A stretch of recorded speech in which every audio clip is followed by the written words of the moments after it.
I travelled to India in February 2024 for 2 weeks with TruTravels. This is a group tour, but I had a few days either side myself to explore Delhi. On the tour, we started in Delhi, took the overnight train to Udaipur, travelled through to Pushkar, Jaipur, Ranthambore, Agra, and then back to Delhi. India is somewhere I've always wanted to visit, but I'm really glad that I went with a group tour because my experiences travelling solo versus on the tour were quite different. I'm also really glad that we got really lucky. There was quite a small group of us. There was just 9 of us and 1 local tour guide. TruTravels was a really good option for me because TruTravels and G Adventures are actually run by the same company. So we kept bumping into people doing the G Adventures tours as well, and they were all 50 plus. And on our tour, the ages were about 22 to 32. And I don't want anyone shouting at me in the comments for this, but I personally don't think that I would really want to go on a tour with people that are 50 plus right now. And I think they probably feel the same way about me. I thought that I would give a sort of roundup into the series talking about how much things cost, what I wish I knew before travelling to India, and rating my experience on tour with TruTravels. If you want to hear me talk about costs, I've actually just recently done a YouTube short all about that, detailing everything that I spent. So if you want to see my complete breakdown, that is also further back on my channel. I've got 6 things that I wish I knew before I went to India, and if you are off to India as well, these are the things that I want to impart my knowledge onto you. The first one is that India has a closed currency. They use the Indian rupee, and you cannot get the Indian rupee outside of India. Our tour guide helped us locate ATMs which would be safer to use. I'll put up on the screen some brands of ones that you can watch out for, but basically go for ones that are really heavily branded, that look like chains. Don't use just random ones on the side of the street, please. Obviously, when you're taking money out, I would advise to take out as much as possible in one go because you're still going to get that fee. So you want to be able to have the same fee every time but get more cash out for your money. I used Monzo and I had no problems. Some people on my tour group used Revolut and they couldn't get money out sometimes when we could. I don't know if that's a Revolut problem, but I had no problems getting cash out at all. The only times when I did have problems was obviously when I was trying to get enough max money out. I think the max that you can get out at a time is like £90, and sometimes the ATMs would literally just not have £90 to give you. Another top tip when using ATMs anywhere, let alone India, is to always press no when they ask you if you want to use the conversion. This is going to give you a worse rate. So make sure that you're taking the money out in the local currency and they don't do the conversion for you. My second tip is to make sure to print your visa out. I did my visa online. It was quite easy. If you go to gov.uk, it will give you the specific link to take you to the proper website for the Indian visa. Make sure you do this for any country that you apply for the visa for, because there's lots of different third-party companies that will offer to do the visa for you, and I would just rather go to the official one. So always make sure you're following the link from gov.uk. I applied for my visa through that, and actually it bounced back pretty straight away because you need to upload a picture of your passport, but it has to be a really small file size. I ended up getting my stepdad to help me export it into a smaller file size whilst keeping the quality, which is really difficult, but I figured out that, and then I printed it out before I left, which I'm so glad I did. This is because when you arrive at the airport in Delhi, I flew into Delhi, I'm assuming that you will also fly into Delhi, you can also fly into Mumbai, but anyway, make sure you print your visa out because when you get to customs at the other side, they ask for your visa. Delhi airport is chaotic enough as it is. I arrived and people are shouting at you to get into different queues, and I don't know who's staff and who is not staff and is trying to take me somewhere else, and I would just rather go in an orderly queue, but that is not something that happens very often in India. I just want to make the experience as easy as it can be, so make sure that you have all your documents ready, including your printed visa. I handed my visa to them. No issues, I was through pretty quickly. My third thing that I wish I knew about travelling India, I kind of did know before because I'd heard some people talking about India solo travel as a female, and this is why I chose a group tour. Like I mentioned at the start, I did have some days to experience Delhi solo at the start and the end of my tour, and it is completely different. You can probably tell from my videos, but it's just so much more mentally exhausting traveling solo in India without a tour guide that can speak the language, because number one, there's the language barrier.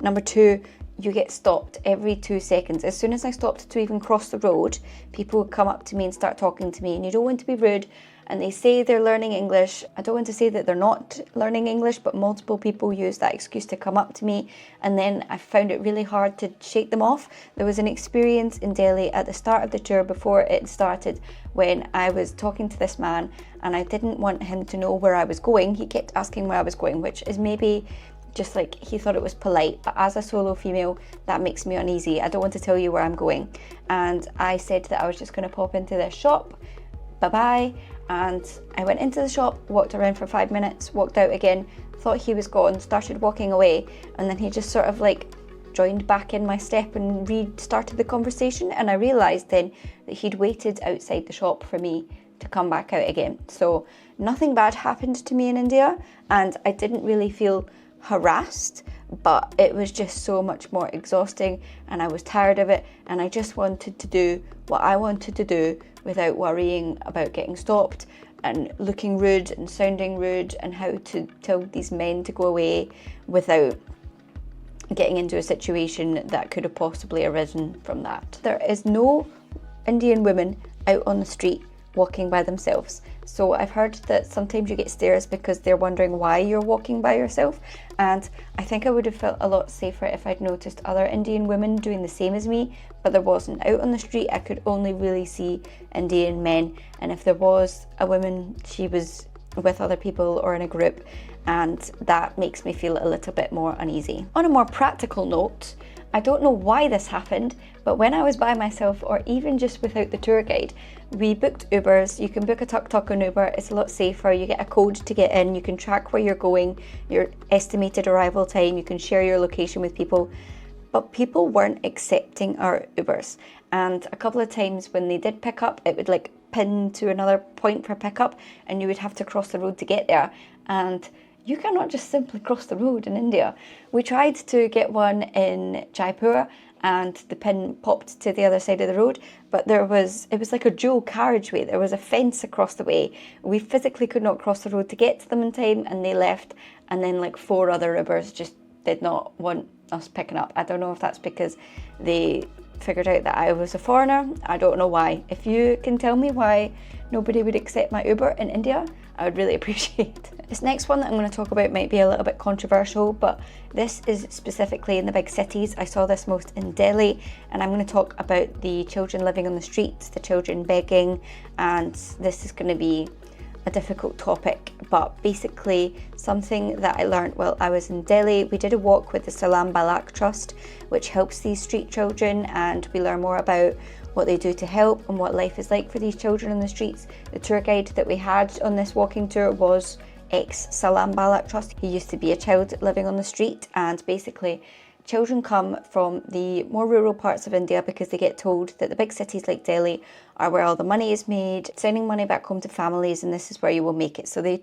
come to Delhi, and then they realise that it's not like that, and they get taken advantage of by pimps and gangs, and basically any money that they get from the street they don't really get to keep. They take it back to the pimps and the gangs. It's kind of like Slumdog Millionaire, but I think that's definitely exaggerated a little bit. I'm just reiterating what I got told in India by Indian people, but a lot of the time these children don't really want to leave the streets because they have these pimps and these gangs sort of looking after them. They still get food and they still get money.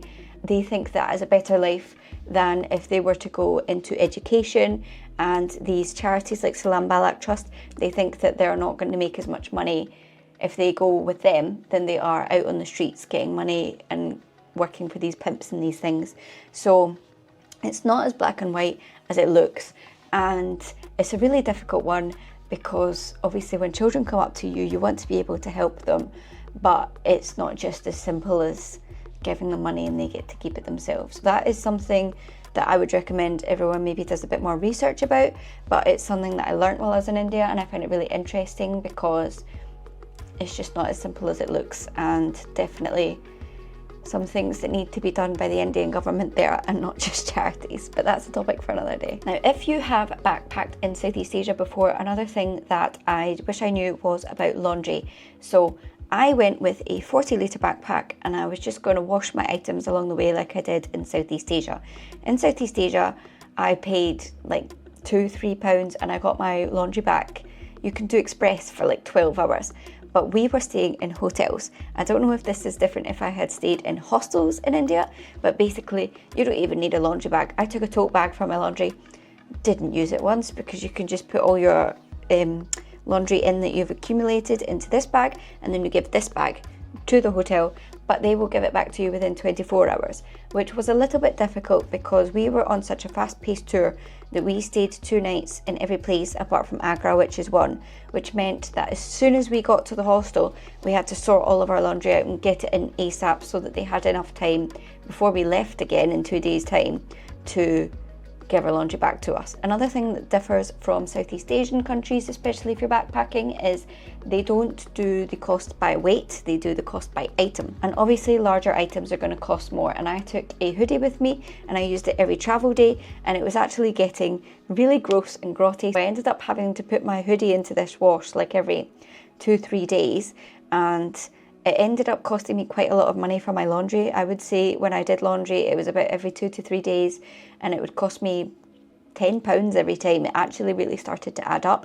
But I do think that's also because I did take that 40-litre bag. I didn't take as many clothes, so I was needing to put things through the wash quicker because I physically did not have enough clothes to wear if I didn't. So I probably could have packed a few more clothes, but then I am also really glad that I took a 40-litre. I wish I did take more pants, more socks, and more pairs of pyjamas. I only took one pair of pyjamas, which left me in a bit of a pickle if I did put my pyjamas in for the wash, and then they took 24 hours to wash said pyjamas. So I didn't have another pair when my other pair were in the wash, which I wasn't expecting because they were a lot quicker in Asia. I also just wish I'd taken another hoodie because it gets cold in North India, which is my final point. Layer up. As I mentioned, I went to India in February and I was traveling around the north of India. This is very ignorant for me. India is a massive country and the north is actually quite cold. It's like a cold desert, and in those winter months it can really get chilly. It was actually quite difficult to pack for northern India in February because it's cold in the morning, and then about 3 p.m. it actually gets really hot, and then again by like 6-7 p.m. the temperatures plummet again. So I would suggest bringing lots of layers, long flowy items. Especially as a female, I felt most comfortable when I was covered up. We did not have to. None of the temples really, apart from the holy city of Pushkar, require you to cover up, but I felt a lot more comfortable when I was covered up. I mean, there's going to be stairs everywhere, but I just wanted to keep that at bay as much as possible. I also feel the same for Morocco. I brought one hoodie, and like I said, when it was in the wash I didn't have another one, and I was cold when it was in the wash. Some people brought like denim jackets.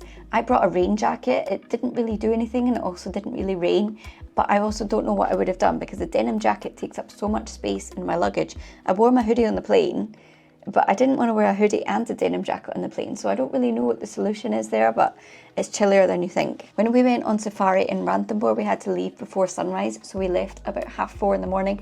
That was so cold. It was about 8 degrees and we were in an open top Jeep with the wind blowing in our faces. I was cold. Some people had hats on. Bring a hat if you're coming to do safari in northern India in the winter months. So those are my 6 things that I wish I knew. I love India, but I do think that it's a country that you need to prepare for and research as much as possible before you get there to try and acclimatise to it, because even though I've been travelling before, it's probably the biggest culture shock that I've had so far. I am glad I had some solo travel experience and I've been to Asia before, because I think that prepared me a lot for the attention and the shouting and also the traffic, because it's one of those places where you just need to go for it and cross the road, and some people hadn't been to Asia before and hadn't experienced that, and I felt a lot more comfortable crossing the road when there wasn't a fence in the middle because I'd been to Asia. I'd also been to Sri Lanka before, which I've heard is quite similar to southern India. Some people say southern India is a lot calmer.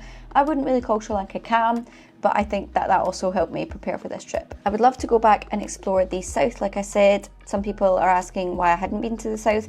You only get a visa for 30 days and the tour is for 2 weeks, which caters to most people who have holiday leave. If I was going to go back to India, I would also go with TruTravels again. I would definitely recommend a tour group, and just for my age and my preferences, I really liked TruTravels. My tour guide was amazing and he did everything he could for us. I've been on 3 TruTravels tours now, and that is the best tour guide that I've had. Shout out Suri. If you are interested in a TruTravels tour, I would wait until Black Friday because that is their biggest sale that they do every year. I booked mine on Black Friday and they do generally 25% off every tour with 40% off selected dates. Like I said, it is a massive country, so much more to see, but it's just not possible all in one trip. I do think with 25% off, I do think my tour was worth the money because it was so fast paced.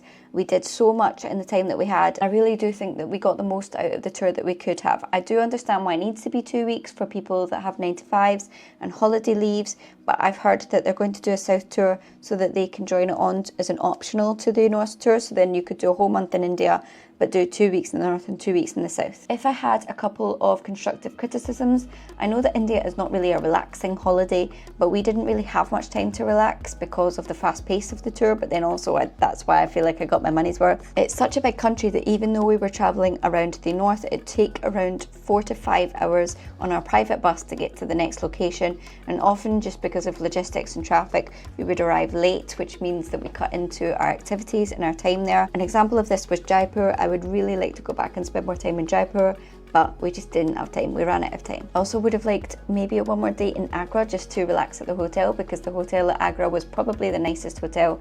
It had a rooftop pool and I didn't get into any of the pools when we were there. Number one, because there wasn't time.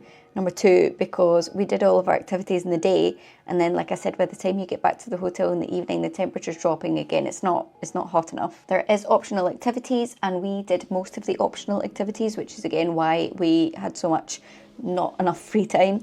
But then again, you could just decide not to do the optional activities and have a bit more free time, but I just wanted to make the most of it as I could. I spent about £30 to £40 on the optional activities, and then again I also paid into a tipping kitty, which was about £60 each. I do wish I'd known a bit more about these before I left, because I feel like they weren't really advertised as clearly as they could have been. I obviously don't mind paying into a tipping kitty, and I wanted to do these optional activities, but I feel like if it had been a bit more upfront, then I could have budgeted a bit better. And I don't know whether that tipping kitty gets less if there's more people on the tour, or whether it stays the same. That is my roundup to my India series. If you guys have any questions at all about India, I will do my best to try and answer them in the comments. Otherwise, I hope you're having a really great day. Give the video a thumbs up if you enjoyed, and don't forget to subscribe, because I'll be back next time with a brand new video. Bye guys.